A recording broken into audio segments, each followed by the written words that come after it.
Senhor Jesus, desde já, meu Pai, cai por terra toda cilada, toda armadilha do diabo. Em nome de Jesus.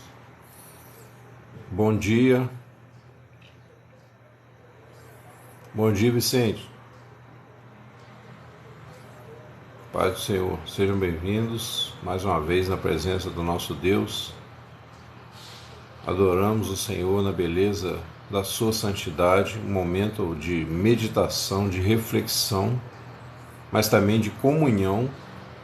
Nós louvamos ao Senhor, nosso Deus, que tem nos engrandecido com a revelação viva da sua palavra.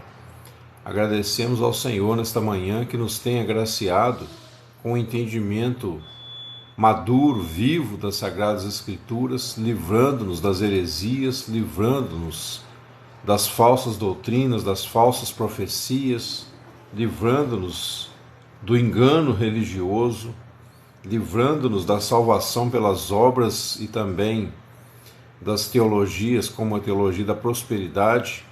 O Senhor tem tido misericórdia de nós, tem nos agraciado com a revelação de Cristo. E nesta manhã, Cristo Jesus, a rocha viva, a rocha espiritual, da qual brotam águas vivas. Mais um aspecto de Cristo para o qual nós vamos atentar nessa manhã. E pela misericórdia do Senhor, creio que seremos edificados, seremos enriquecidos no conhecimento do nosso Senhor Jesus Cristo. Mais uma vez, sejam todos bem-vindos. Os irmãos que nos acompanham de perto, né? Eu quero dizer que senti muita saudade, né? A gente ficou ontem sem live. Eu tive algumas coisas para resolver, houve um imprevisto aqui, mas graças a Deus, né? O Senhor tem nos dado vitória. E nesta manhã trazemos aí esta palavra maravilhosa da parte do Senhor. O Senhor falou comigo essa madrugada, acordei 2h pouca da manhã, e o Senhor trouxe ao meu coração esta palavra. Eu creio que é bênção para nós. Eu creio que assim como me edificou, como me consolou no meio da noite, devido a uma situação que passei ontem, então eu creio que esta é a palavra que o Senhor quer que a gente fale nessa manhã, porque foi uma palavra que veio como resposta para mim, né, como um consolo do Espírito Santo, naquele momento, né, em que eu estava um pouco apreensivo e falei com o Senhor. De madrugada o Senhor trouxe a memória, trouxe ao meu coração esta palavra que eu quero compartilhar com os irmãos nesta manhã. Amados, a live vai ser rápida, tá? Não vamos poder prolongar muito. Eu tenho que dar uma assistência para o meu pai, que vai fazer uns exames hoje, então eu tenho que sair no máximo aí umas 9h15, estourando umas 9h15, 9h20. Ô irmão Vicente, a paz do Senhor, bom dia, seja bem-vindo. E mais uma vez então, pessoal, esta palavra é a palavra viva do nosso Deus, aquela que tem poder para mudar nossa mente, mudar nossos olhos espirituais, mudar nossa visão e produzir dentro de nós a viva esperança que levantou Jesus entre os mortos, para não sermos enganados com o mundo. O Senhor disse, né, aquele que perseverar até o fim será salvo. Essa perseverança não é condição para a salvação, mas ela é o elemento necessário para que a nossa salvação se faça mais consciente, mais certa, mais eficaz. Oi, Gabriel, bom dia. Na nossa luta aí contra o pecado, contra o sistema desse mundo. Então, amados, você que já é de casa, né? Eu agradeço aí a presença. Albuquerque, bom dia, graça e paz. Você que já é nosso irmão de fé, né? Lá vai o trem. Você que é nosso irmão camarada, nossa irmã de fé, né? Que está sempre junto com a gente, sejam muito bem-vindos. Me alegra muito o coração. E olha, senti saudade, viu? Um dia que ficamos sem live, eu senti saudade dos irmãos. Orei, pedi a Deus, né, que dê graça a cada um de vocês, e que possamos juntos prosseguir firmes na presença do nosso Deus, vivendo um dia de cada vez, mas vivendo na direção do Espírito Santo, vivendo para a glória de Deus, né?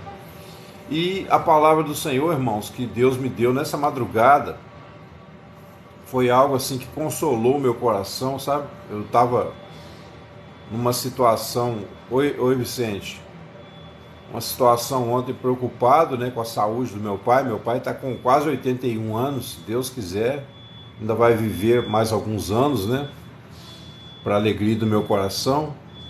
Mas ele vai ter que fazer uns exames, está sujeito a ter que fazer lá uma revisão do marca-passo que ele usa.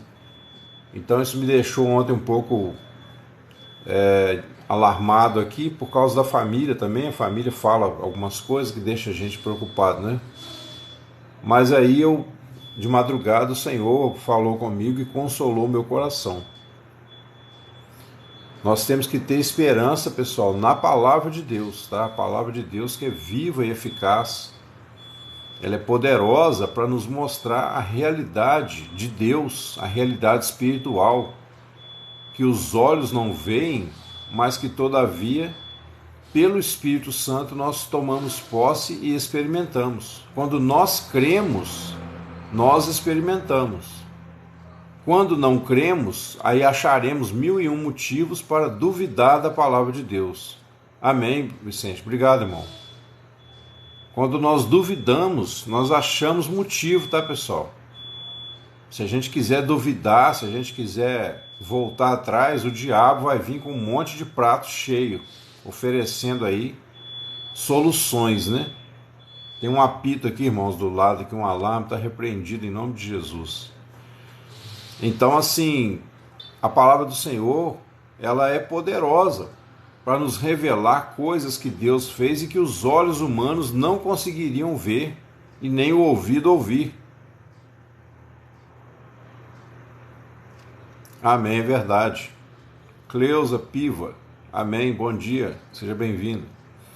Então, amados, olha só que maravilha, né? O Senhor estava me mostrando o seguinte: a rocha que foi ferida, né, lá em Êxodo, ela é um tipo de Cristo. Então, no capítulo 17 de Êxodo, a gente vê a história do povo de Israel quando partiu do deserto de Sim, né, nas suas jornadas, e aí eles acamparam em Refidim. A palavra Refidim, amados, significa descanso, lugares de descanso. Olha só, lugares de descanso. Mas ali não havia água para o povo beber. Porque quando você para descansar, você tem que ter o cuidado. Você tem que ter o cuidado se você não está descansando onde não tem água. Primeira lição dessa manhã que Deus fala conosco, né? Muitas vezes a gente para descansar, ou seja, a gente cai numa zona de conforto, mas a gente cai numa zona de conforto onde não há água. E aí o que vai acontecer? Você vai ver aqui algumas coisas que acontecem porque você parou, né? O nosso descanso, pessoal, ele não é um descanso de se acomodar na fé. Muito pelo contrário, o nosso descanso é um descanso nas promessas. É uma certeza de que Deus é fiel, então nós podemos prosseguir, nós podemos caminhar pela fé, pela graça, pela misericórdia do nosso Deus. Mas se a gente parar em Refidim, um lugar onde não há água, então a gente vai murmurar, a gente vai sentir sede, né? Vai ficar com a boca seca e vai dar problema. Então essa é a primeira coisa, não havia água para o povo beber. Aí olha a primeira coisa que o povo fez. Então o povo contendeu com Moisés. Quando não há água, quando você para descansar fora da vontade de Deus, quando você entende esse descanso de uma maneira errada, você se acomoda, né? Você relaxa na fé e você acha que está descansando. Então, quer dizer, se você deixar a palavra do Senhor de lado, se você deixar a oração de lado, você vai acabar, exatamente, Vicente, você vai acabar sendo iludido pelo seu próprio comodismo. Tá? Você vai achar que está tudo bem, afinal, né, Jesus morreu por mim, eu tô salvo, aleluia. mas aí você se acomoda. Então eles pararam em Refidim, mas Refidim representa o quê? Um comodismo, não é o descanso verdadeiro, porque não havia água ali para o povo beber. Bom, tendo o povo sede, murmurou contra Moisés, tá vendo? Não, primeiro o povo contendeu, né? Disse, dá-nos água para beber. E Moisés disse, por que contendeis comigo? Por que tentais o Senhor? Ou seja, por que vocês trocaram a caminhada pelo descanso, né, pela parada, vocês resolveram parar e agora vêm reclamar comigo?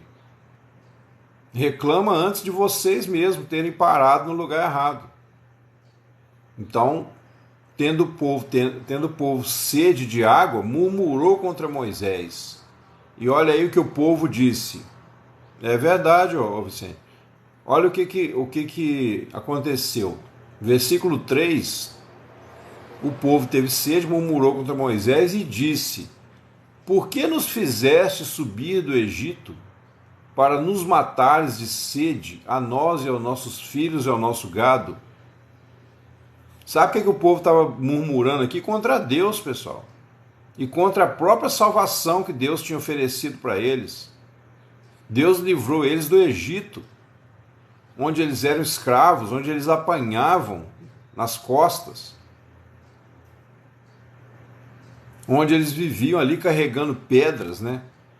Fazendo tijolos, ganhando somente o sustento do corpo, não tinham um salário digno, orando para voltar ao juízo de novo. Mas o que houve, Gabriel? Voltar ao juízo?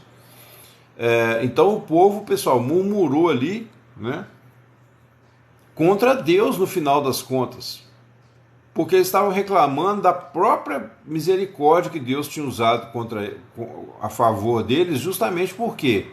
Porque eles pararam, resolveram descansar na hora errada, se acomodaram, aí veio a sede e começaram a murmurar. E aí olha o que eles disseram: por que você nos tirou do Egito, Moisés? Por que você nos tirou do Egito para fazer a gente morrer nesse lugar? É a mesma coisa que a gente achar, pessoal, que Jesus nos chamou para a salvação para nos destruir. Quando vem a provação, quando vem um momento difícil, a gente tem mania de atribuir ao Senhor a causa do nosso sofrimento, sendo que a causa do nosso sofrimento é o próprio pecado da humanidade e o nosso também. O fato da humanidade estar em pecado, estar separada de Deus, vai fazer com que coisas ruins aconteçam. Isso não é culpa de Deus. A fé verdadeira, pessoal, ela é uma reconciliação com Deus. Ora, se você foi reconciliado com Deus, você tem que crer que o Senhor está trabalhando, né, no seu caráter. O Senhor está permitindo provações e lutas, mas isso não vem da parte dele. Esses ataques do mal, né, esse levante da nossa própria carne, isso não procede de Deus. Se a gente atribuir a Deus a responsabilidade, a culpa, aí a gente se coloca como inimigo de Deus e não como alguém que foi reconciliado com Deus. Pode até na nossa carne dar a impressão, né, de que Deus está contra nós, mas a gente tem que repreender esse pensamento, rejeitar isso. É a única forma de você ter vitória. Para você ter vitória na sua vida cristã, guarde isso. Você tem que rejeitar tudo que te coloca contra Deus, tudo que faz você duvidar da fidelidade de Deus. Lembra lá no jardim, o que aconteceu? A serpente, quando viu que a mulher estava de bobeira, né, falou assim, é assim que Deus disse? Olha só, botou em questionamento. Exatamente, Vicente. Os levantes são para nós estar mais perto de Deus. Mas você vê lá no jardim, né, quando a serpente viu que a mulher estava já de olho naquela árvore, ela falou assim, é assim que Deus disse? Primeira coisa que a serpente questionou foi o quê? Foi o caráter de Deus, a fidelidade de Deus, o amor de Deus. Foi no ponto central. Se você duvidar do amor de Deus, você cai. no momento que você duvida do amor de Deus, você começa a cair. Então, pessoal, pensa assim, não, o Senhor está tratando comigo, o Senhor está me corrigindo por causa dos meus pecados. Mas o Senhor é fiel, Ele sabe o que faz, Ele vai cuidar de mim. Ele vai prover a solução para esse problema. Porque se você duvidar do amor de Deus por você, naquele momento você já está caindo. Amém, Júlia Batista? Deus abençoe. Seja bem-vinda. Deus corrige os filhos que ama. Então, o povo murmurou, né? E reclamou contra Deus, duvidou do amor de Deus. E aí eles falam com Moisés, por quê? Porque Moisés era ali o representante de Deus. É como se você hoje murmurasse contra o próprio Jesus ou contra o pastor da igreja, achando que a culpa é do pastor, a culpa é do fulano, a culpa é da minha esposa, a culpa é do meu marido. Mas em última análise, toda queixa é contra o Senhor. Nós duvidamos do amor de Deus. E aí colhemos, né? O que eles vão colher aqui, a gente vai ver. Então o Senhor disse a Moisés, o Senhor, né? Misericordioso, porque Moisés clamou ao Senhor, veja bem. Moisés, como um tipo de Cristo, pessoal, ele representa o Senhor Jesus, né, ou o Espírito Santo intercedendo por nós diante do Pai, trabalhando para que a nossa oração chegue mais de acordo com a vontade de Deus ao Pai. Já falamos sobre isso aqui. É verdade. Então o Espírito Santo, né, aqui representado por Moisés, né, o próprio Senhor Jesus, ele diante de Deus, ele intercede por nós, para que a nossa oração seja traduzida, né, na linguagem que Deus atende, ou seja, sintonizado com a palavra. O Espírito Santo nos ajuda. Então Moisés intercedeu: o que farei a este povo, Senhor? Daqui a pouco me apedrejará. Olha aí, se você não confiar no amor do Senhor, daqui a pouco você está jogando pedra nele. Daqui a pouco você está atacando, você está ferindo a rocha da maneira errada. Nós vamos explicar isso. Cuidado com a forma como você se relaciona com essa rocha. Porque Jesus falou: aquele sobre quem ela cair será reduzido a pó, e aquele que cair sobre ela será despedaçado. Agora, não é para a gente ter medo, é para a gente entender a maneira correta. Se você tiver medo, você vai recuar, você vai desanimar. Nessa manhã nós vamos corrigir isso. É uma pena que tão poucas pessoas se interessam, né, pelas verdades mais profundas da palavra de Deus. Na verdade, a nossa rocha, o Vicente, tá certo, é Deus, porque Jesus é Deus, né?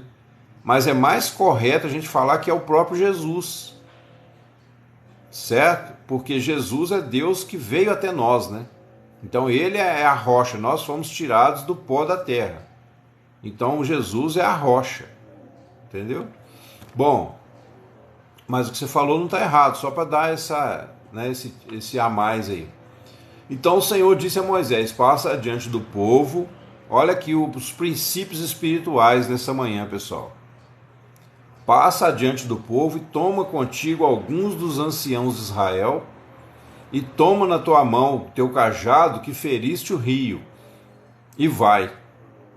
Então olha só, o Senhor, quando tem um problema, quando tem uma murmuração, o Senhor chama você a orar.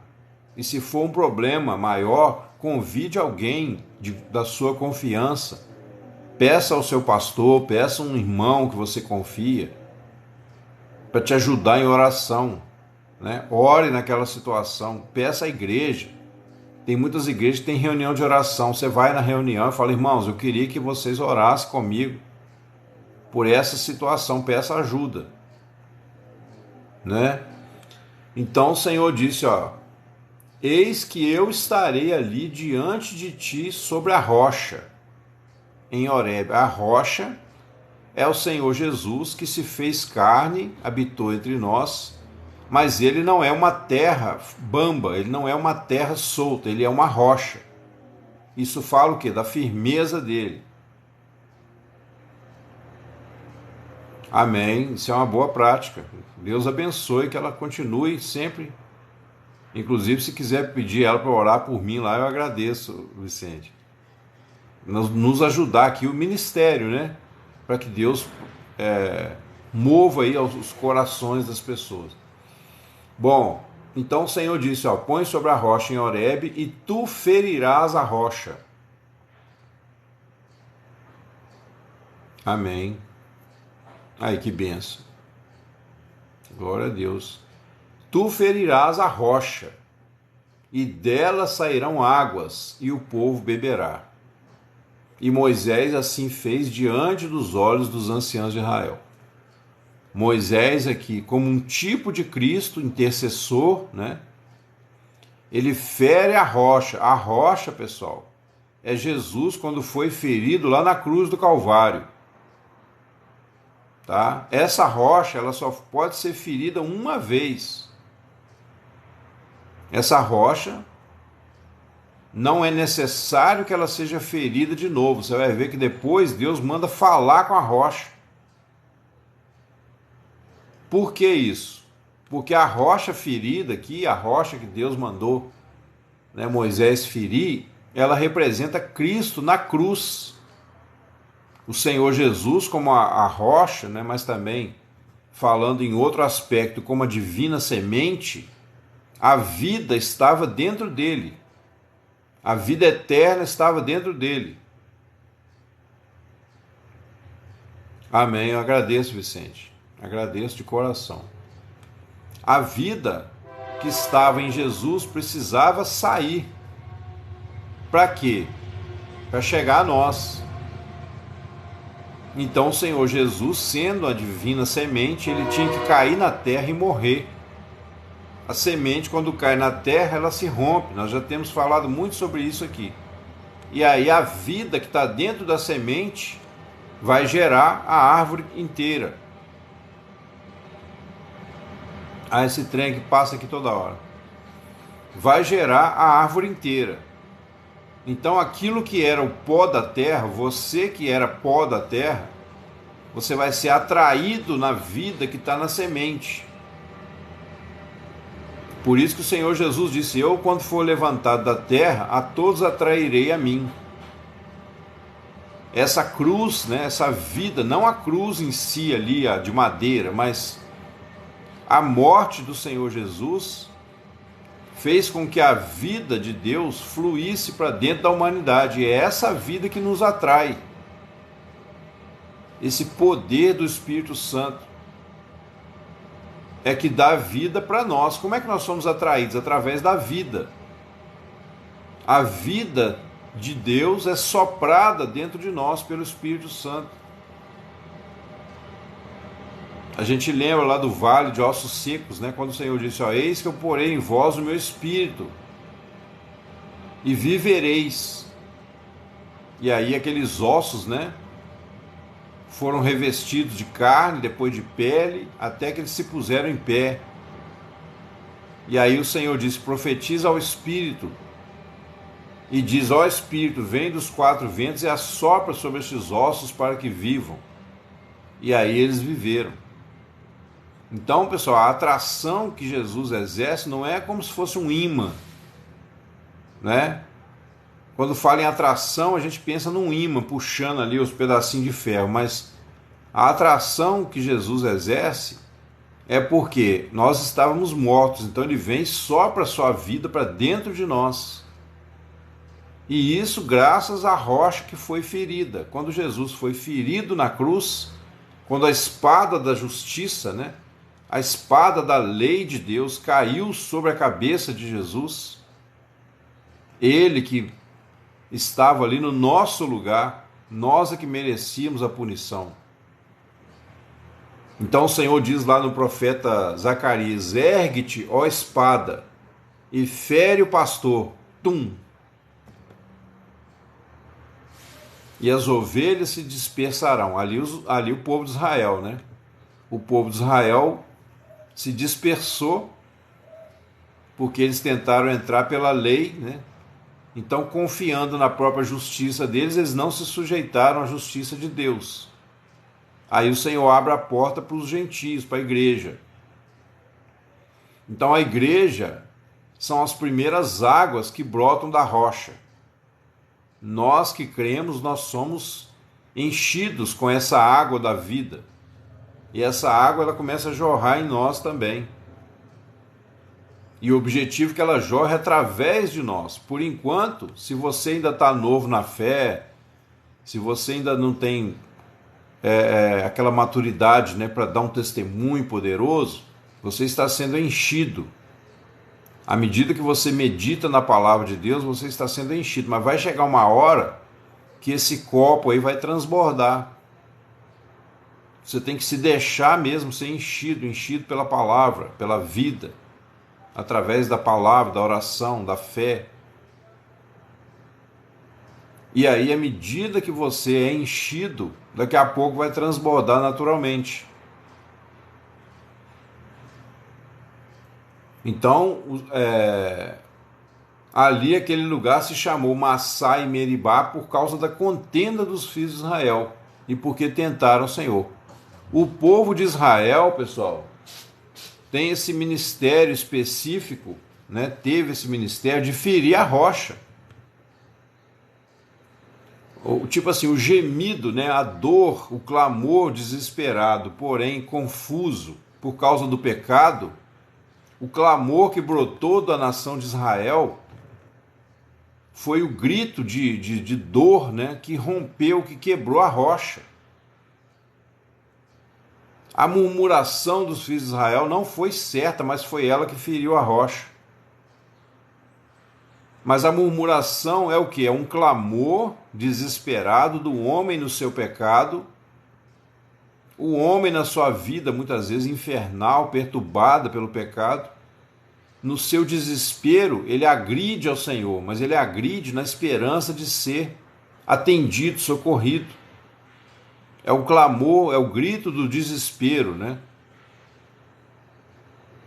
Eleva os meus olhos para os montes, de onde virá o meu socorro? Ainda bem que o salmista chegou à conclusão, meu socorro vem do Senhor. Mas o povo de Israel, como tentava entrar pela lei e não conseguia, então eles, como nação, né, num todo ao longo da história, se você olhar numa visão panorâmica, eles são o primeiro grito de socorro da humanidade. O grande grito, né, o grande desespero da humanidade foi o povo de Israel que fez. E aí, por causa disso, aquele lugar se chamou Massá e Meribá, é uma contenda, né, que houve entre o homem e o Senhor por causa do pecado, por causa da inimizade que havia desde Adão. Esse povo, então, ele grita, né? Moisés, você nos tirou do Egito para morrermos nesse deserto. Então esse clamor feriu a rocha. O Senhor, por causa disso, mandou Moisés ferir a rocha. Agora, o Senhor não fala uma rocha, não é uma rocha qualquer. Olha só, versículo 6 ele fala, eu estarei ali diante de ti sobre a rocha em Horebe. Ué, essa rocha o Senhor se dirigiu a ela pessoalmente. Não era uma rocha. Deus não falou com Moisés, Moisés, escolhe uma rocha qualquer, né? Escolhe uma rocha qualquer aí que eu vou ferir a rocha. Não. O Senhor estava, né? Ele disse assim, ó, estarei ali sobre a rocha. E a gente vai ver lá que essa rocha... Oi, Celina, bom dia, Deus abençoe, seja bem-vindo. Que essa rocha é Cristo. Lá em 1 Coríntios, no capítulo 10, Paulo fala assim, ó, no versículo 4. Beberam todos de uma mesma bebida espiritual, porque bebiam da pedra espiritual que os acompanhava, e a pedra era Cristo. Deus colocou ali, pessoal, uma rocha, o povo via uma rocha. O povo via uma rocha, mas não era uma rocha qualquer. Era uma rocha espiritual que os acompanhava.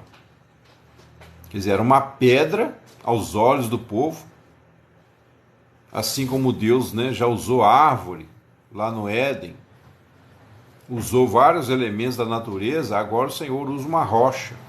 Cada uma delas tem um significado espiritual. Deus se revela através da natureza também. Por quê? Porque a natureza ela reflete a glória de Deus. Isso está lá no Salmo 19. Então eles beberam da mesma pedra que os acompanhava, e a pedra era Cristo. Bom, então aquele lugar foi chamado de Massá, em Meribá, por causa da contenda dos filhos de Israel, porque eles tentaram o Senhor, dizendo: está o Senhor no meio de nós ou não? Quando a gente ouve falar, né, de Deus da primeira vez, o primeiro questionamento que vem na nossa mente é o seguinte: será que esse Deus é real?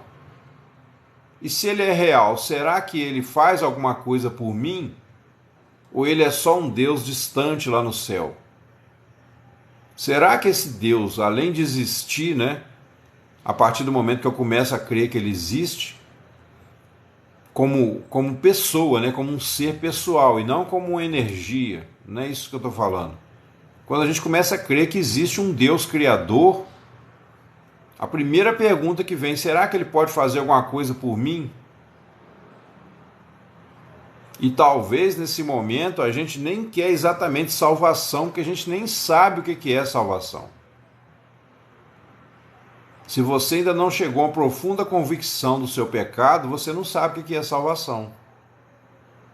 Você vai achar que salvação é só dar uma melhora e dar uma pintura na fachada, né?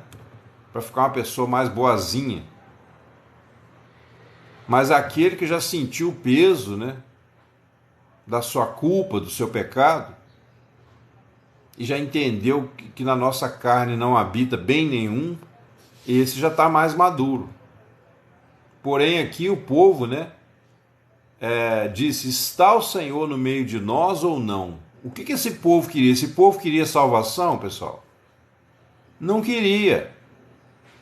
Esse povo não queria salvação, eles queriam solução para os seus problemas.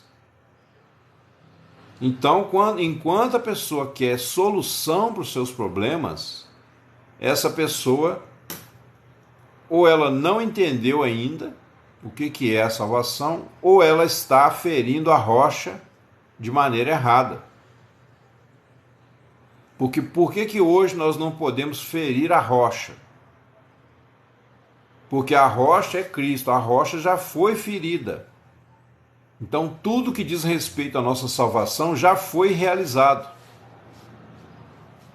Guarde isso no seu coração. Tudo que diz respeito à nossa salvação, tudo que é necessário para o nosso andar com Deus, para a nossa entrada no céu um dia, né, na glória de Deus, na dimensão do Espírito, acima dessa dimensão da terra, tudo que é necessário para isso já foi realizado na cruz. Então, quando você tem esse sentimento: está o Senhor no meio de nós ou não? Isso é incredulidade. O Senhor me ama ou não?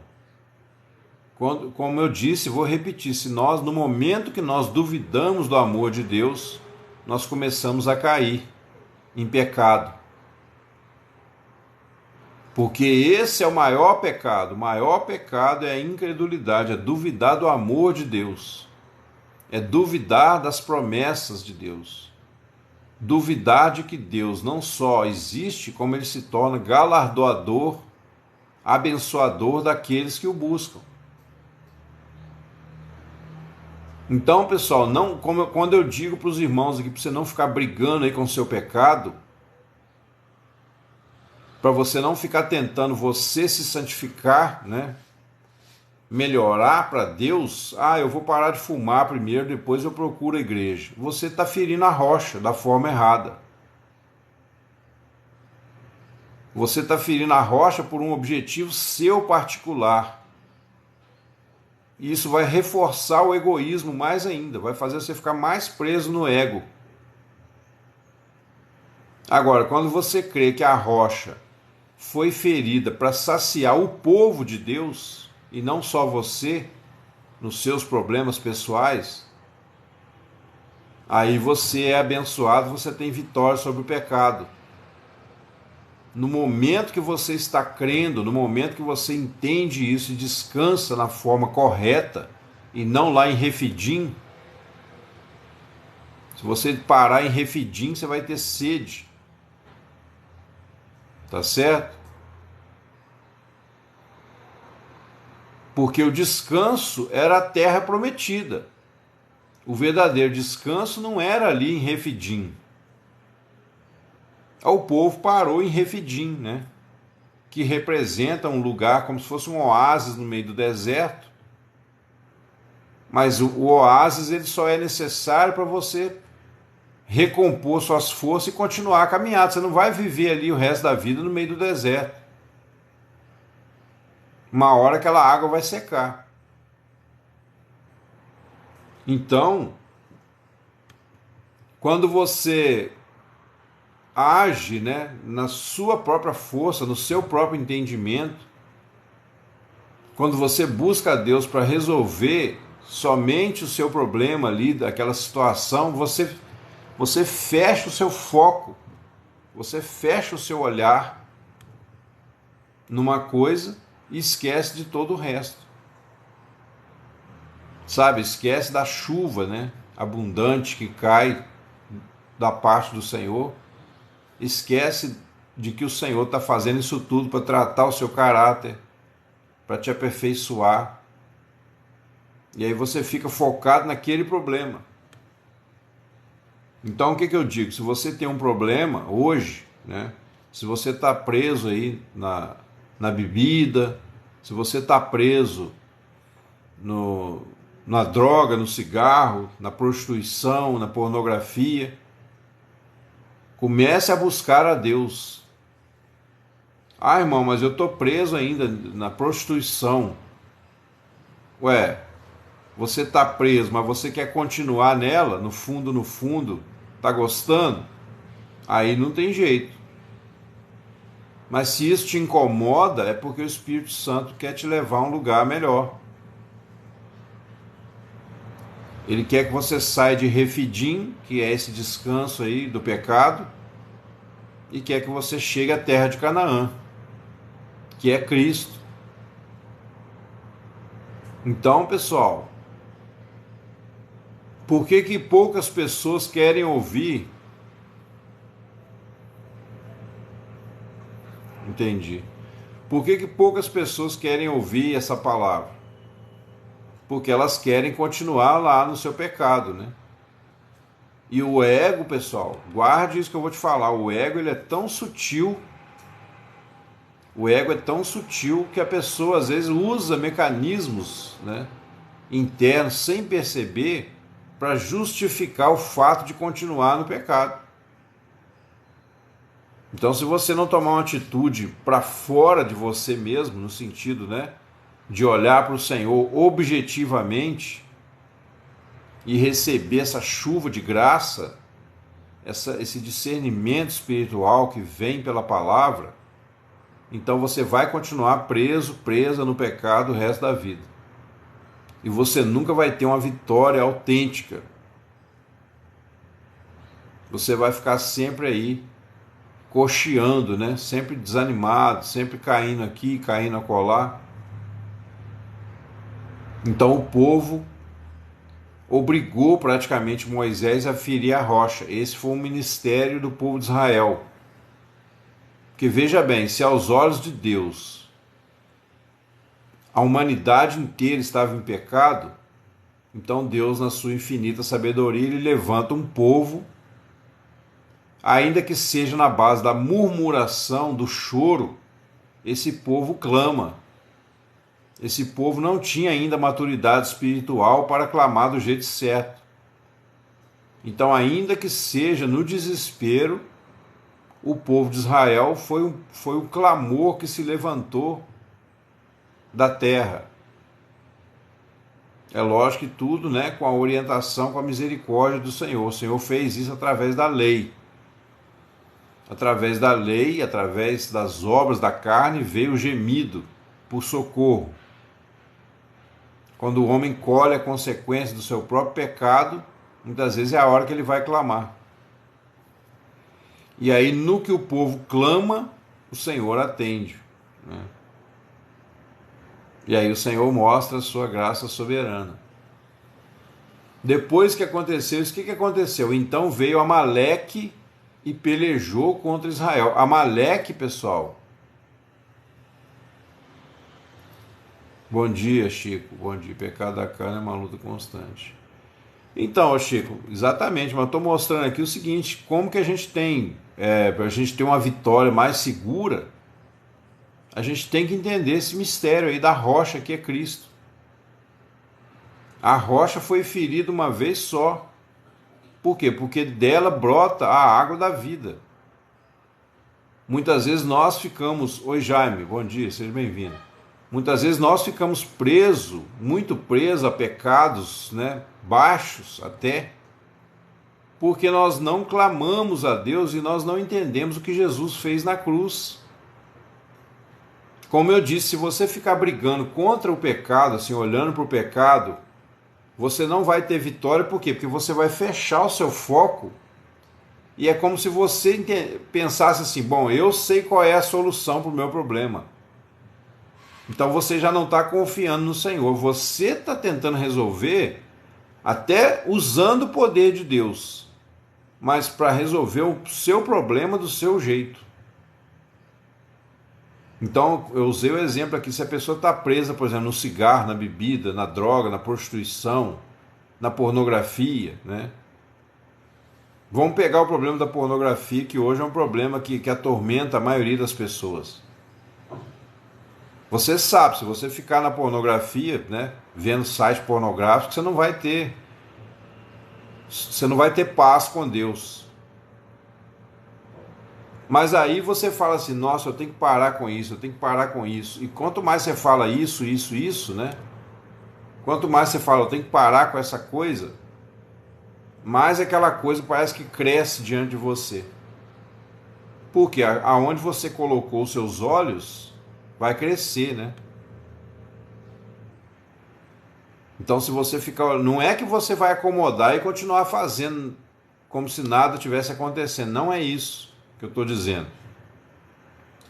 Mas se tem alguém aqui nessa manhã que está preso em alguma coisa do tipo, seja um vício qualquer, você sabe o que eu estou falando. Quantos anos você está lutando contra isso e não muda?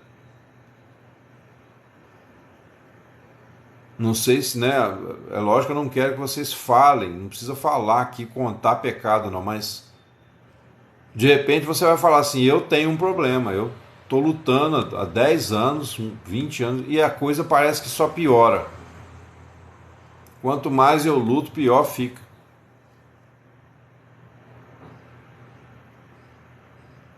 Eu vou falar sobre essa palavra de novo depois, pessoal, vou voltar nesse assunto. Né? Porque além de ter pouca gente, eu não vou poder prolongar muito hoje. O ideal é eu encerrar às 9 horas, eu tenho um monte de compromisso hoje, né? Meu pai vem aqui na minha cidade fazer uns exames, eu vou ter que acompanhar o processo, então vai ser corrido. Mas uma coisa é fato, então se você ficar brigando com esse pecado específico, é como se você estivesse dizendo para Deus assim, ah, Senhor, eu sou um cara gente boa, meu problema é só esse, né? Então vamos supor, a pessoa, vou usar um exemplo mais leve, né? Que se eu ficar falando aqui a palavra, TikTok pode querer me travar aqui. Vamos dizer que a pessoa está presa no cigarro. Um exemplo bobo, tá, pessoal? Só para não ficar citando coisas mais pesadas. Oi, Analice, bom dia, graças a paz. Então a pessoa está presa no vício do cigarro, tá? Não tô aqui, pessoal, com aquela coisa assim, ah, pode fumar, não pode fumar. Não é isso, tá? A questão aqui não é essa, é muito mais profundo. Só para dar um exemplo, a questão da prisão do pecado. Então a pessoa tá viciada, né? Fuma, a pessoa é fumante. E aí ela vem a Cristo, né? Ela ouve falar de Jesus, ela quer ser um cristão agora, mas ela não consegue largar o danado do cigarro. Oi, Rosiane, bom dia. Seja bem-vinda. Então a pessoa não consegue largar aquele vício. E aí ela começa a brigar com aquele vício, né? Puxa vida, eu quero ser cristão, quero seguir Jesus, mas eu não consigo parar de fumar. Pois é, para quem está preso, né, Cleusa? É sério. Eu estou usando o cigarro como exemplo, tá? Não estou fazendo apologia que o crente pode fumar, não pode fumar. É muito mais profundo do que isso. Vocês estão entendendo, né? Mas, veja bem, então você está preso naquilo ali, quanto mais você parece que clama, né? Quanto mais você luta para largar, mais forte o negócio parece que fica. Não sei se vocês já repararam nisso. Por quê? Porque você não tá bebendo a água da rocha. Você está ferindo a rocha. Oi, Cleia, paz, seja bem-vindo. Guarde isso, irmãos. Anota aí no seu caderninho para você não esquecer. Se você está lutando contra um pecado específico, você não está bebendo a água da rocha, você está ferindo a rocha. E aí você permanece no pecado, por quê? Porque a rocha, ela só foi ferida uma vez. E só quem tem autoridade para ferir essa rocha é o próprio Deus. Essa rocha que é Cristo, você não tem autoridade para ferir essa rocha. Você não pode ir a Jesus só quando você está com sede. Oi, Vânia, bom dia. Guarde isso, pessoal. Essa rocha não é você que vai ferir. Essa rocha foi ferida lá no Calvário. A profecia dizia assim, ó, ergue-te contra o pastor, ó espada, e fere. Amém, Chico. Obrigado pela sua sinceridade aí, irmão. Aldo, sei como é. Amém. Então, pessoal, igual o Chico, né, teve aí a sinceridade de falar. Ele tem o vício no cigarro, que eu usei como exemplo, tem outros, né? Então ele falou, eu quero parar e ir para a rocha. A rocha, ô Chico e irmãos, né, já foi ferida. Cristo foi ferido na cruz. Então ali, toda a espada da lei, né, a ira de Deus, é igual a ira de um guerreiro quando vai matar um inimigo, né? Ele chega com a espada e vai na cabeça do inimigo, racha a cabeça dele no meio. Então a ira de Deus, a espada de Deus, ela veio sobre Jesus. Ele tomou o nosso lugar. Então tudo que diz respeito à vida e à piedade está nele. Agora, por que às vezes você não experimenta? Porque você está lutando às vezes contra esse vício, e aí estou te falando, ô Chico, para você entender, né? Mas serve para todos nós. Você vai lutar contra o cigarro, mas será que o seu problema é o cigarro? É só o cigarro? Claro que não.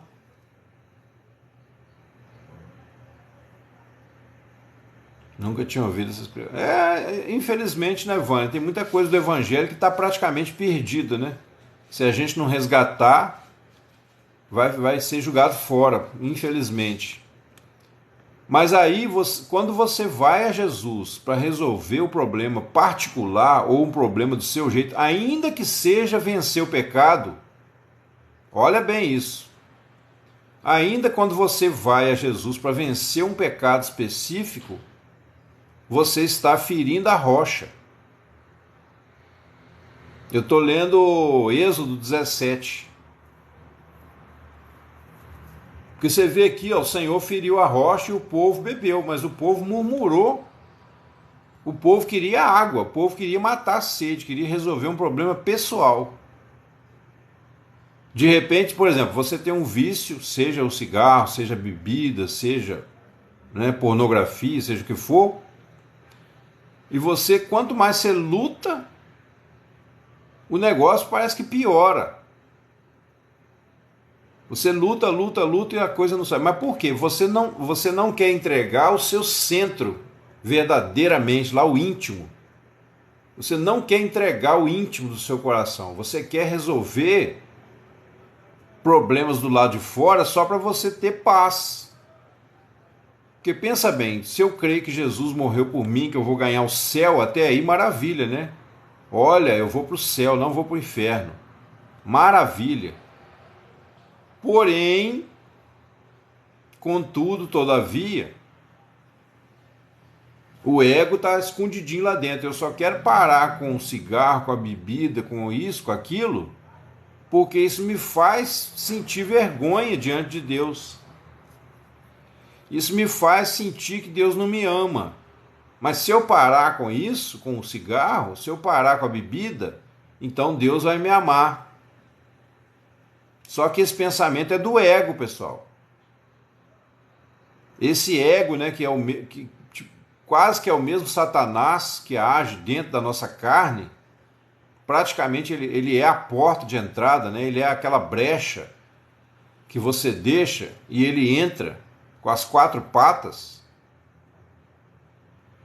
Então o ego ele quer resolver problemas de acordo com que ele continue quietinho ali dentro, escondidinho ali, manipulando você.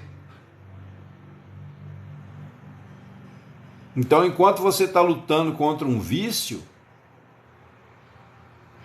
ele está no controle. Agora, o ego, quando ele vem para a religião, quando ele vem para a igreja, ele continua com a mesma tática, ele quer preservar a sua imagem. Mesmo que agora seja uma imagem de um bom cristão. Tipo assim, antes o ego, né, era aquela coisa assim de orgulho, ou então eu não levo desaforo para casa, aquele homem bravo, ou então aquela mulher vítima, né, aquela mulher que pensa assim, bom, se não for eu dentro dessa casa, essa casa cai, porque eu sou uma mulher sofredora, eu luto pelos meus filhos, pelo meu marido, eu sou a vítima da família, mas eu estou aqui, né? Como diz a dona Florinda, para que servem as mães, se não para chorar, né? E isso parece uma grande virtude, por quê? Porque faz de você alguém especial, né?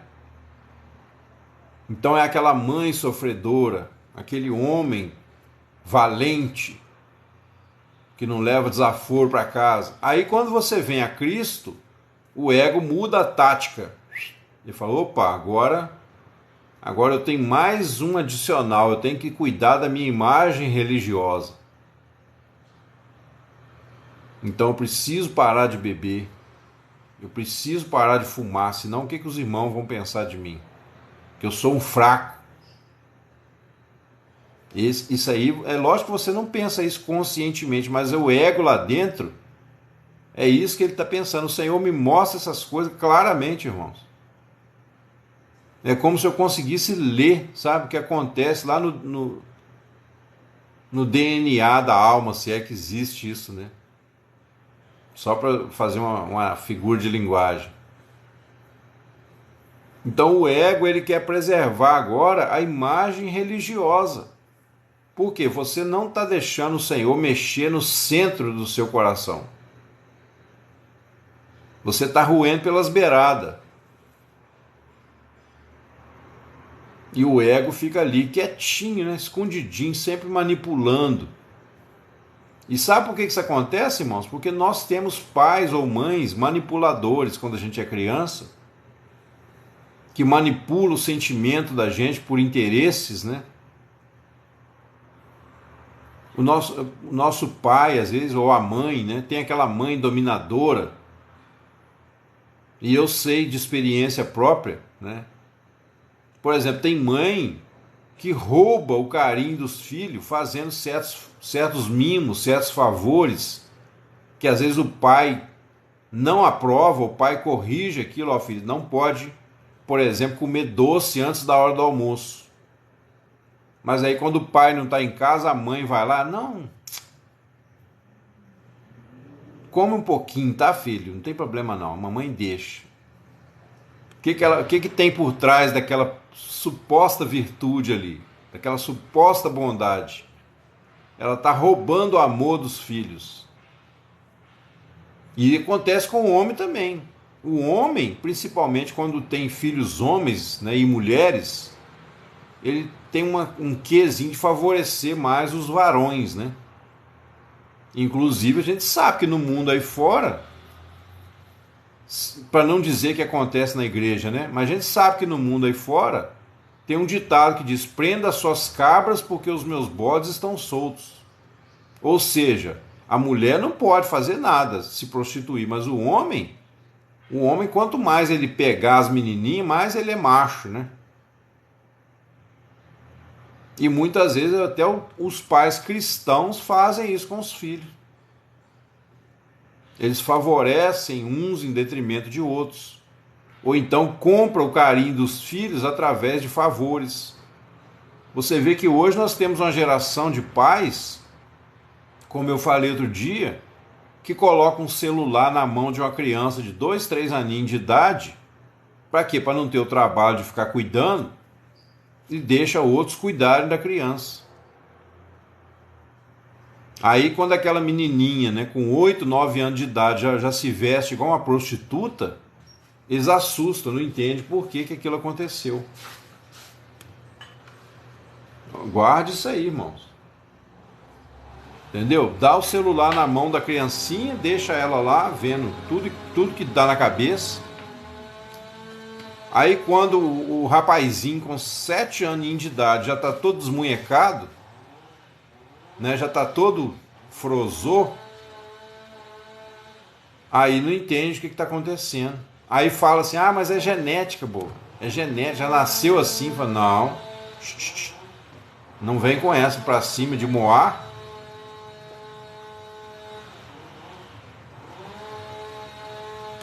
Aí não entende, aí vai culpar a Deus. Aí vai dizer que Deus é injusto, que a sociedade não entende, que não sei quem é culpado, que o governo é culpado. Né? Então, amados, existe uma questão central. Quando a rocha é ferida, a rocha foi ferida uma única vez. Lá em Zacarias fala: ó espada, né? Ergue-te e fere o pastor. Então essa espada é a justiça de Deus que caiu completamente, a ira de Deus caiu todinha sobre Jesus. Ali Deus, né, ficou satisfeito.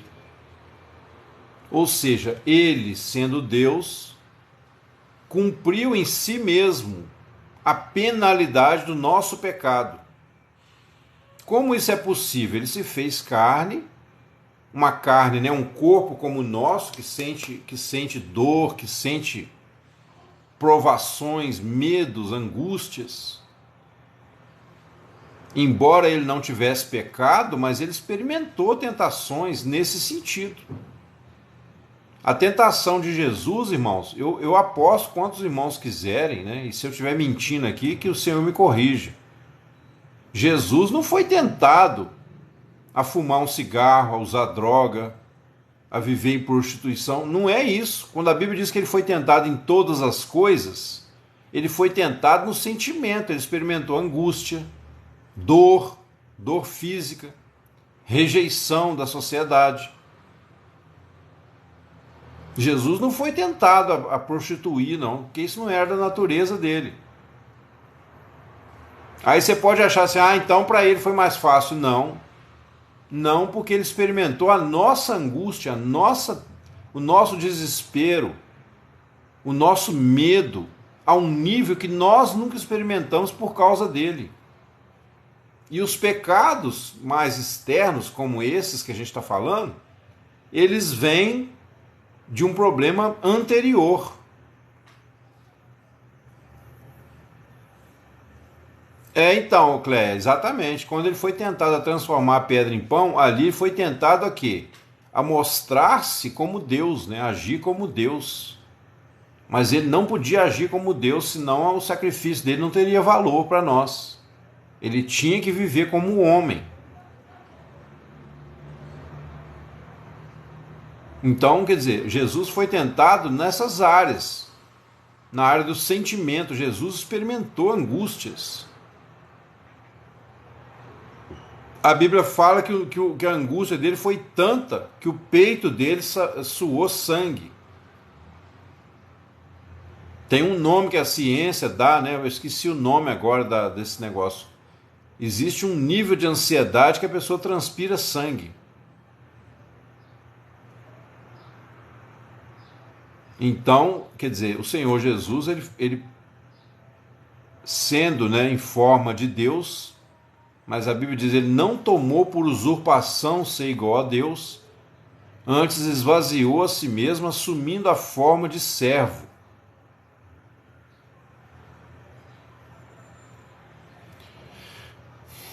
Ô Cleia, sim e não, né? A gente é mais tentado, se você falasse assim, a gente é mais tentado no que já existe no coração. Ou seja, no que já praticamos, né? Porque no coração existe qualquer pecado. O coração do homem é capaz de qualquer coisa no pecado, entendeu? O homem é capaz de atrocidades inimagináveis. Ele só não faz por causa do freio, né? A lei, a polícia, o ego, né? O ego também é uma espécie de, vamos dizer assim, é uma misericórdia de Deus dentro do pecado, né? Dentro do ambiente do pecado, o ego, ele muitas vezes te preserva de certas coisas. Aquele medo de ser mal visto na sociedade. Mas se você soltar o freio, então procede do coração, tudo procede do coração. Todo mal que o homem, né, vamos dizer assim, que nós talvez nem conseguimos imaginar nesse momento que o homem é capaz de fazer, procede do coração. Basta você tirar o freio moral. O anticristo, por exemplo, vai ser o cara mais depravado que já existiu na história da humanidade. A Bíblia chama ele o homem do pecado, né? É como se ele fosse assim o Messias do diabo. Entendeu? Ele é aquele que te salva da vida eterna e te leva para o inferno. Se a gente fosse fazer uma analogia, né? Então, mas a grande lição para nós nessa manhã é o seguinte: que nós temos que crer, pessoal, no que essa rocha já trouxe para nós. Então toda a nossa vida, a nossa santificação, a nossa esperança está em Cristo. Não está nem mesmo no pecado que você vai vencer, né? A hora que eu parar de fumar, aí eu vou ser um crente maneiro. Não, está errado. Você está evitando inconscientemente de tomar um compromisso profundo com Jesus. Quando você luta contra um pecado específico, ou 2, ou 3, ou 10, você está usando um conceito seu, né, do que é pecado. Não está errado, o conceito não está errado, né? E também não importa se está errado ou se está certo. Por exemplo, tem gente que acha que beber é pecado. Em certo sentido em certo sentido não é. Se você beber uma tacinha de vinho de vez em quando, Deus não vai te mandar para o inferno por causa disso. Então, nesse sentido, beber não é pecado. Agora, o ideal, né, se você anda com Cristo, você não vai beber, você não vai querer beber. Não, Cleber, mas por que eu digo que não é pecado? Não é que, tipo assim, a bebida sempre faz mal e ela é perigosa. Mas quando a gente fala é pecado, você coloca uma lei. Começa por aí. Entendeu? Você coloca uma lei. Ah, beber é pecado. Você põe mais um fardo em cima da pessoa. E o fato é que se a pessoa parar de beber, não vai mudar nada para ela diante de Deus. Então, você beber ou não beber não é o problema. É isso que eu quero dizer. Agora, uma vez que você centrou a sua vida em Cristo, você entregou a sua vida ao Senhor, a partir dali, você não vai ter interesse de beber mais. Se torna uma coisa tão ridícula, né? Tão chula você ficar ali. Negócio é a pinga. Se torna algo tão ridículo que você não vai querer fazer mais. Mas aí já não é pela lei, entendeu? Já não é por uma proibição. Ah, é pecado, né? Tanto que a Bíblia fala, não digas, né, sem refletir, é pecado. Mas depois você prossegue e faz aquilo. Você acaba caindo naquilo. Agora, a questão aí, pessoal, é você estar, né, sobre a rocha, igual Davi falou, o Senhor tirou meus pés de um charco de perdição e firmou sobre a rocha. Você tem que estar de pé sobre essa rocha. Esse texto aqui de Êxodo 17 tem tanto princípio espiritual para nós que se eu fosse ficar aqui falando, a gente ia ficar até meio-dia. Eu vou voltar nesse assunto, tá? Vou falar. O Senhor falou muito comigo hoje de madrugada. Eu acordei 2 horas da manhã. Ô Renato, a paz, amado. Deus te abençoe. O Senhor me acordou hoje 2 e pouco da manhã e eu estava um pouco apreensivo, né? Como eu disse aqui, com algumas situações da família. E o Senhor falou comigo de madrugada. E aí eu comecei a reviver, né? A trazer à memória essas coisas maravilhosas. A forma como o Senhor tem trabalhado. E o meu desejo é passar isso para os irmãos. Mas você vê, né, um assunto desse, a nossa live hoje está com 10 pessoas. Ou menos, né? Então, quer dizer, se eu fosse olhar humanamente, eu até desanimaria. Falar, vou mexer com isso mais não, deixa para lá. Vou pregar a palavra. Mas por que eu ainda faço? Porque é um chamado do Senhor, né? Eu sei que tem irmãos que amam a palavra de Deus. E eu faço também, com toda humildade falando, isso é bom para mim. Eu medito, eu reflito na palavra do Senhor. Né? E isso aí é uma prova de que a misericórdia de Deus, pessoal, está sendo derramada. Quando a palavra de Deus é pregada como ela é, né? Uma palavra viva, quando ela é pregada, é a misericórdia do Senhor jorrando. Não é porque sou eu que estou falando aqui, não.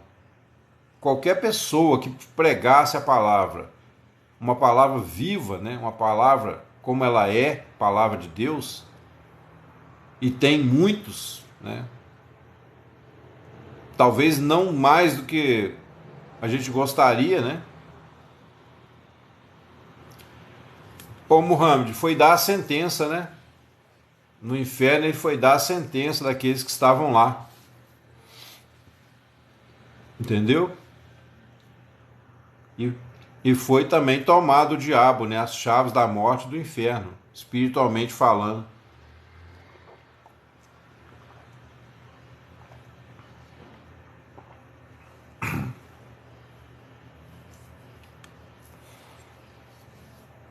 É lógico que isso tem um sentido mais profundo, né? Não é uma chave literal, né? Uma chavinha ali, sei lá que tamanho que seria uma chave de 10 centímetros, 20. Mas as chaves ali é o que? É o poder, né? Tirou a autoridade, cumpriu a justiça de Deus, então não há mais condenação, não há mais cobrança da lei. Então o Senhor Jesus experimentou o inferno na sua alma. Não é possível falar com os mortos. A pessoa pode falar com espíritos malignos, né, e achar que são os mortos, mas biblicamente não é possível, não. O que a pessoa consulta, esse pessoal que recebe aí mamões assassinas, que recebe gente que já morreu, são espíritos familiares que acompanham as vidas, conhecem a prática das pessoas. Maria Teixeira, você não me responde? Ô Maria, não chegou nada seu para mim aqui de pergunta não.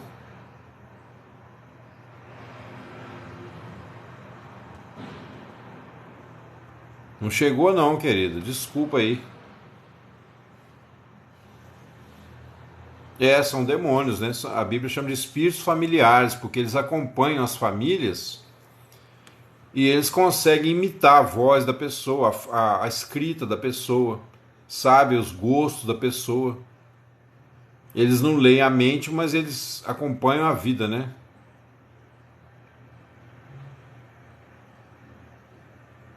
Eu sei, Vânia, eu entendo. Saul consultou um espírito. Pois se Deus já não falava com ele, como é que Deus ia falar através de um morto? Hoje acordei chorando, estou sensível.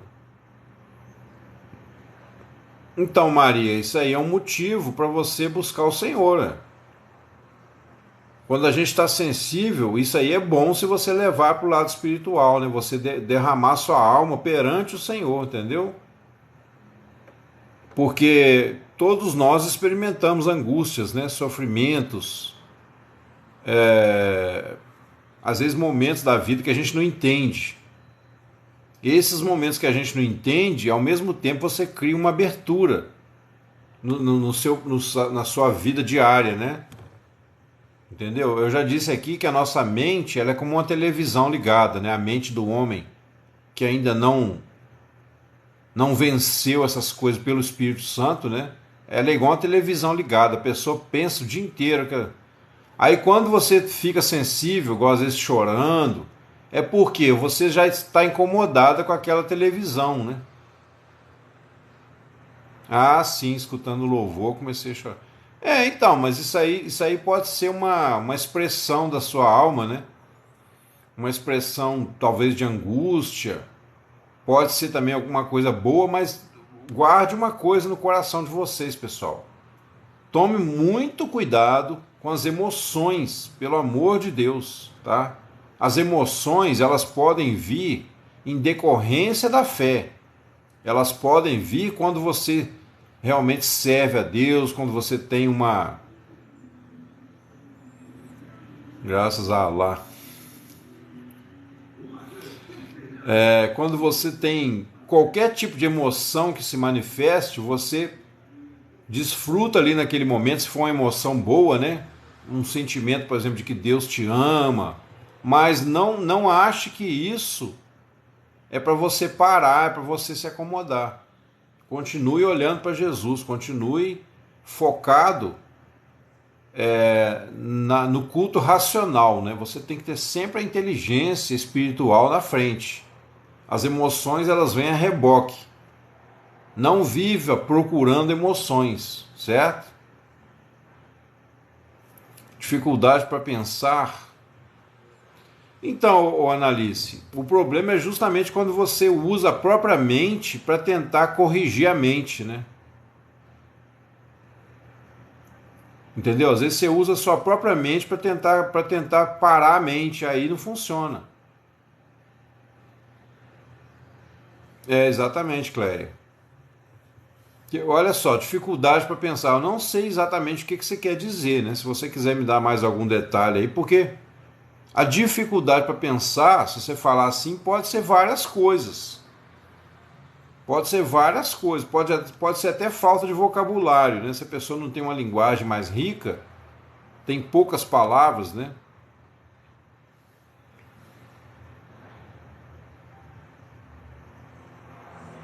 Não, Muhammad, Saul nunca foi de Deus.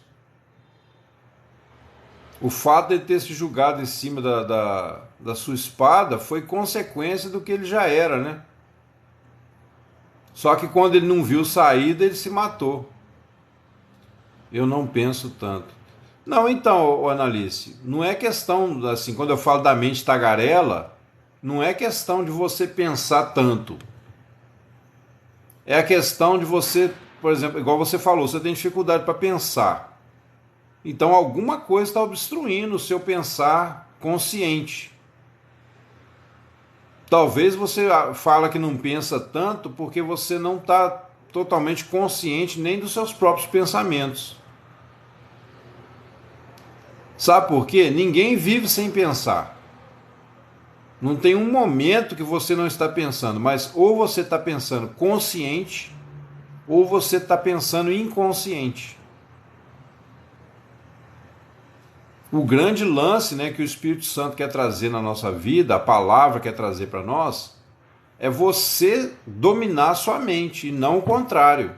É a sua mente te dominar. E você domina a sua mente quando você efetivamente consegue pensar conscientemente. Tipo assim, nesse momento eu estou pensando sobre isso. Nesse momento eu vou pensar sobre isso. Nesse momento, por exemplo, a oração. Por que a oração é importante? Essa é uma das coisas.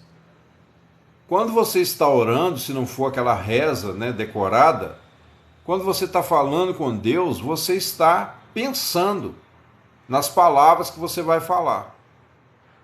Então a oração também é uma forma de você se tornar consciente.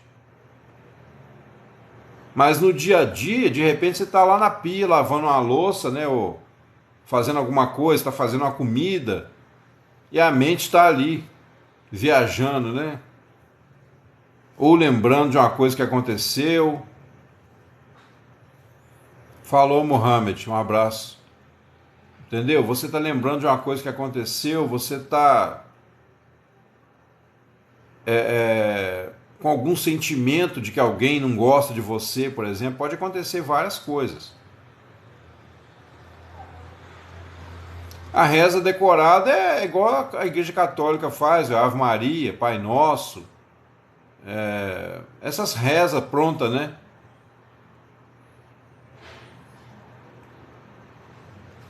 Ô Clé, todo mundo pensa praticamente igual, se for olhar em termos de quantidade de pensamentos, porque nós pensamos, tipo assim, se você, vamos supor, né, se você dorme 8 horas por dia, você tem 1/3 da sua vida você passa dormindo. Poucas pessoas fazem isso, né? Ô Maria, não some não. Se bem que eu já vou encerrar aqui, tá? Se você quiser esperar mais uns minutinhos, talvez você não me ache aqui na volta. A Maria, acho que foi uma que eu brinquei outro dia, que é minha parente, né? Maria Teixeira. Que eu também sou Teixeira. Mas todo mundo, né, tem aí, vamos supor, na média, se você dorme 8 horas por dia, você tem 1/3 da sua vida que você pensa menos. Mesmo assim, durante o sono, você tem sonhos, conscientes ou não, que são uma espécie de descarga do cérebro, né? O cérebro faz ali uma limpeza e tal, e na hora que ele está descartando algumas coisas, então vem os sonhos. Pode vir de preocupações, pode vir de problemas diversos. Existem sonhos espirituais também quando Deus já está operando mais, né, na pessoa.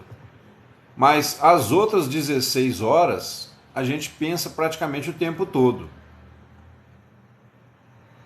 Se a pessoa tem maturidade, à medida que a pessoa desenvolve a consciência espiritual, aí essa pessoa já consegue ter momentos de silêncio na mente. Nesses momentos de silêncio, ela está consciente de si, ela consegue orar, ela consegue determinar uma coisa, ó, eu vou ler a Bíblia, eu vou fazer isso, agora eu vou fazer aquilo, né? Muitas vezes nós só pensamos conscientemente quando tem um problema para resolver naquele momento.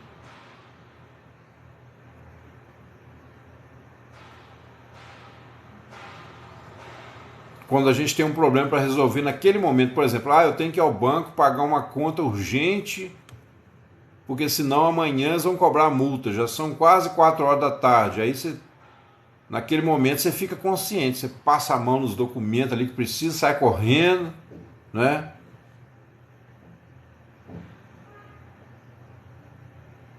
Ah, tá. Nervo ciático. Tá bom, Maria. Deus te abençoe lá, tá? Deus abençoe lá tudo lá, a sua saúde, em nome de Jesus. É assim comigo.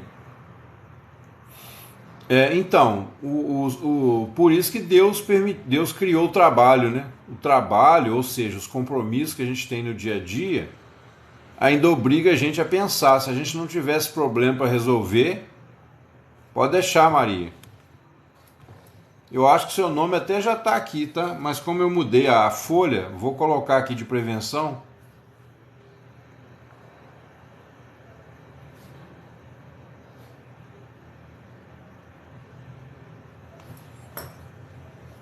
Não sei se a Maria está inscrita aí no canal. Se tiver, Maria, quiser participar do nosso grupo de WhatsApp também, tá? Eu sempre notifico por lá quando muda algum horário de live, alguma coisa. Mas então é isso, né, pessoal? Eu quero voltar nesse assunto desse capítulo 17, falar sobre a rocha que é Cristo. Não só para ver se mais pessoas participam com a gente, como também para poder definir melhor algumas coisas e falar de outras que eu não falei. Oi, Vânia, me responde. Ai, meu Deus, o que é a Vânia? Então, Vânia, você perguntou o que é a reza decorada? Se você perguntou, eu já falei, ué. Foi a última pergunta sua que chegou para mim aqui. A reza decorada é essas rezas prontas, igual, por exemplo, o próprio Pai Nosso. Se você ficar orando, né, se você for orar e falar Pai Nosso que está no céu, santificado, isso é reza decorada. Mas agora, fora isso, não chegou outra pergunta sua para mim, não.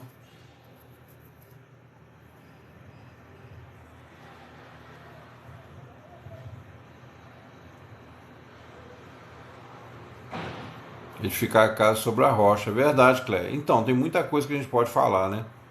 Então, Vânia, mas o que eu tô te falando, a pergunta sua que chegou para mim foi essa. Depois disso não chegou outra, eu tenho certeza. Eu tô olhando aqui, ó. Você botou 2 interrogações, mas antes você perguntou como é a reza decorada. Depois disso não chegou outra, não. Se você puder repetir, eu já era para ter saído, pessoal. Tô atrasado já. Se você puder repetir rapidinho aí.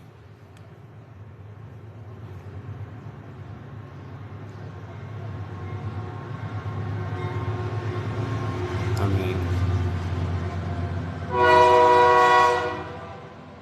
Bom, acho que a Vânia não está conseguindo. Pessoal, eu vou encerrar por aqui, tá? Eu tô enroladaço hoje, estou muito apertado. Eu vou ter que correr aqui. Depois, Vânia, se você quiser perguntar de noite, eu vou ver se hoje, apesar de ter culto, né? Eu tenho culto na igreja às 18 horas, mas eu devo chegar em casa no máximo às 8h30. Aí eu vou ver se eu abro hoje às 8h30 da noite, tá? Entre 8h30 e 8h40. Aí de repente você me pergunta se você puder estar conosco à noite, tá bom? E aí os irmãos também já estão convidados, né? Ok, pessoal? Eu vou ficar por aqui. Que Deus abençoe a todos, abençoe você também, Annalise. E que vocês tenham um dia de paz, um dia de vitória, né? Lembre que a rocha já foi ferida, né? E nós só temos que beber dessa água da vida. Deixe o Espírito Santo falar com você. Amém. Amém. Obrigado, tá, Vânia, pela compreensão aí. Deus abençoe a todos em nome de Jesus. Bom dia. Amém, Jaime. Bom dia.